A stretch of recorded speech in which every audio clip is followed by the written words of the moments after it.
नमस्कार बच्चों, हमारा आज का वीडियो कक्षा 10वीं के पाठ्य पुस्तक क्षितिज भाग के गद्य खंड के अंतर्गत सर्वेश्वर दयाल सक्सेना द्वारा रचित पाठ मानवीय करुणा की दिव्य चमक के बहुकल्पित प्रश्नों पर आधारित हैं।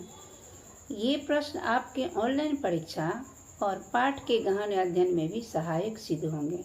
तो प्रारंभ करते हैं। प्रश्न इस प्रकार है। मानवीय करुणा की दिव्य चमक पाठ के रचनाकार हैं सर्वेश्वर दयाल सक्सेना, प्रेमचंद, यशपाल। उत्तर होगा सर्वेश्वर दयाल सक्सेना। अगला प्रश्न है। सर्वेश्वर दयाल सक्सेना जी का जन्म कब और कहाँ हुआ था? सन 1927 में बस्ती उत्तर प्रदेश में, सन 1924 मथुरा उत्तर प्रदेश में, सन 1896 इंदौर मध्य प्रदेश में। उत्तर होगा सन 1927 में बस्ती उत्तर प्रदेश में। अगला प्रश्न है। सर्वेश्वर जी का लोकप्रिय स्तंभ लेखन था चरखे की महिमा, चर्चा ही चर्चा, चर्चे और चरखे। उत्तर होगा चर्चे और चरखे। अगला प्रश्न है। सर्वेश्वर जी का देहांत कब हुआ था? सन 1884 में, सन 1983 में, सन 1996 में। उत्तर होगा सन 1983 में। अगला प्रश्न है। सर्वेश्वर दयाल जी ने अपने जीवन के अंत तक किस पत्रिका का संपादन किया? नंदन, पराग, चंपक। उत्तर होगा पराग। अगला प्रश्न है। निम्नलिखित प्रश्नों में से कौन सी पुस्तक सर्वेश्वर जी द्वारा नहीं लिखी गई? रूप की बात, न्याय का संघर्ष, जंगल का दर्द, बांस का पुल, खूंटियों पर टंगे लोग, एक सूनी नाव। उत्तर होगा रूप की बात, न्याय का संघर्ष। अगला प्रश्न है। सर्वेश्वर दयाल जी अपनी किस लेखन शैली के लिए विख्यात हैं? वर्णनात्मक शैली, प्रश्नात्मक शैली, चित्रात्मक शैली। उत्तर होगा चित्रात्मक शैली। अगला प्रश्न है। मानवीय करुणा की दिव्य चमक पाठ की विधा है निबंध, संस्मरण, कहानी। बच्चों, इसका उत्तर होगा संस्मरण। अगला प्रश्न है। फादर बुल्के की जन्मभूमि थी बेल्जियम, ऑस्ट्रेलिया, कनाडा। उत्तर होगा बेल्जियम। अगला प्रश्न है। फादर बुल्के इलाहाबाद की किस संस्था के सदस्य थे? काव्यानंद, परिमल, काव्य जगत। उत्तर होगा परिमल। अगला प्रश्न है। फादर की मृत्यु किस कारण हुई? सांप के काटने से, कैंसर के कारण, जहरवाद से। उत्तर होगा जहरवाद से। अगला प्रश्न है। किसी उत्सव या संस्कार के अवसर पर फादर बुल्के किस रूप में उपस्थित रहते थे? घर में बड़े बूढ़े के समान, आमंत्रित अतिथि के समान, घर के सदस्य के समान। उत्तर होगा घर के बड़े पुरखे के समान। अगला प्रश्न है। फादर बुल्के अक्सर किसकी स्मृति में डूब जाते थे? भाई बहनों की, मित्रों की, माँ की। उत्तर होगा माँ की। अगला प्रश्न है। फादर को सबसे अधिक दुख किस बात पर होता था? गलत हिंदी बोलने पर, हिंदी भाषी लोगों द्वारा हिंदी की उपेक्षा पर, अंग्रेजी भाषा के विस्तार पर। उत्तर होगा हिंदी भाषी लोगों द्वारा हिंदी की उपेक्षा पर। अगला प्रश्न है। फादर का अंतिम संस्कार किस विधि से करवाया गया? आर्य समाज विधि से, मसीही विधि से, हिंदू विधि से। उत्तर होगा मसीही विधि से। अगला प्रश्न है। लेखक ने फादर को सबसे अलग, सबसे ऊंचा क्यों कहा है? क्योंकि वे अधिक लंबे थे, क्योंकि वे औरों से महान थे, क्योंकि उनका रंग बहुत साफ था। उत्तर होगा क्योंकि वो औरों से महान थे। अगला प्रश्न है। फादर बुल्के ने अपना शोध प्रबंध रामकथा उत्पत्ति और विकास कब और कहाँ से पूर्ण किया? सन 1936 इलाहाबाद विश्वविद्यालय से, सन 1993 कोलकाता विश्वविद्यालय से, सन 1950 प्रयाग विश्वविद्यालय से।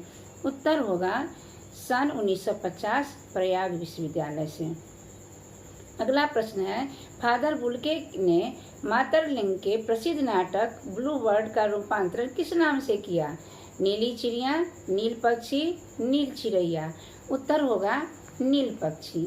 अगला प्रश्न है, सन्यासी बनने से पूर्व फादर क्या कर रहे थे?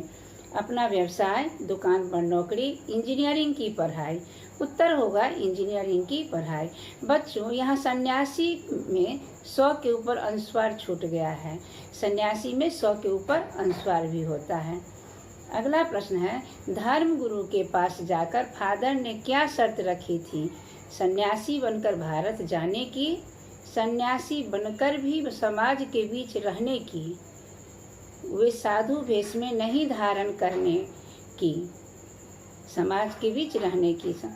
उत्तर होगा सन्यासी बनकर भारत जाने की। अगला प्रश्न है, फादर ने सेंट जेवियर कॉलेज को अपनी सेवा किस रूप में दी?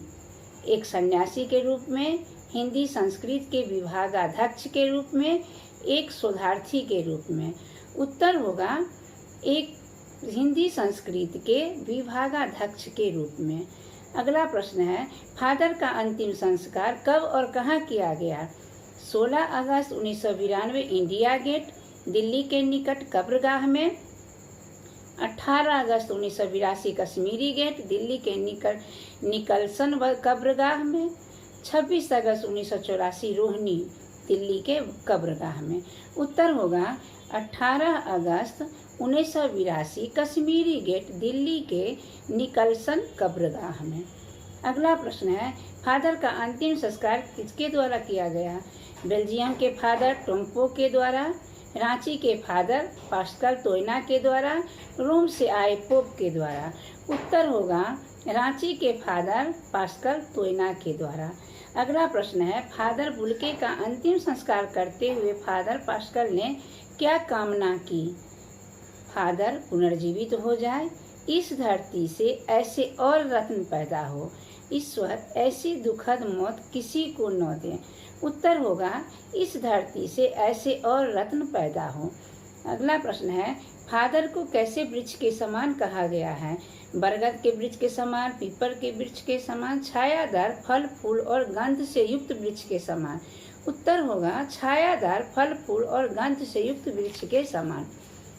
अगला प्रश्न है, लेखक ने फादर बुल्के की याद को किसके समान माना है?